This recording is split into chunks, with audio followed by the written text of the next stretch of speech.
So we're with Warren Lawrence, who is going to be celebrating his 50th anniversary on St. Patrick's Day of working here in Kingston on the radio. Like, how does that even happen? Give us a little backstory on that.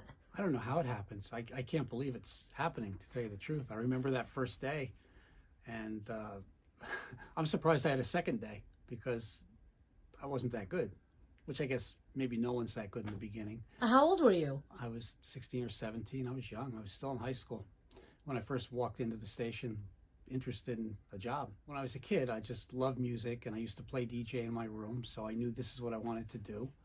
So then at one point when I was 15 or 16, I studied to get a radio telephone license, which you had to have in those days to work in radio. So I took the test and I passed it. And then I started writing letters to different radio stations, including this one, WKNY. And I heard back from John Batodia, who was the program director at the time. And he said, sure, come in. So I came in, and it was just before Christmas. It was in, I think, 1972, Christmas time of 72. I came in, he kind of showed me around, and I was interested. And then a couple months later, I hung around the station and did things like, I ran out and got milkshakes for the DJs or emptied the trash and silly things like that just to be around radio. And then on St. Patrick's Day, he called me one night, and the DJ that was hosting overnight was sick, and he asked me if I wanted to fill in. And that was the start. I just filled in for him. Uh-huh. And then a week or two later, I filled in for somebody else. And then eventually I got a full-time, part-time gig working weekends. And it just spiraled from there.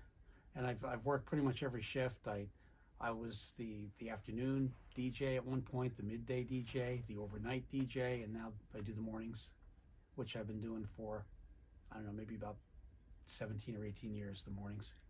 Right, so to do anything for 50 years, let alone in one place, there's got to be some passion there. What is your passion? That was the word I was going to just use. It's passion. Is there any particular thing about it that you enjoy the most? I love the music. I love the people that I'm surrounded by, both here at the station and out in the community that listen. I love being helpful, sharing information over the air that people need. And there are many other ways for folks to get that information these days with the internet and technology, but people still love to tune into the radio and hear a familiar voice that they feel secure about, and apparently that's what I am. And in terms of change and technological change, what has been the biggest change in radio over that time? There's been a lot of changes, and you have to be open to change to be able to survive this business or any business. So we started off with no technology. When I first started here, there was no technology. There was no computers. There were no computers. We played records on turntables. We had these carts. They're called carts. They look like an 8-track tape, but they really weren't, but they looked like that.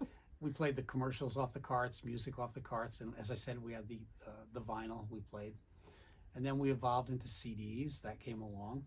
And now everything's pretty much digital.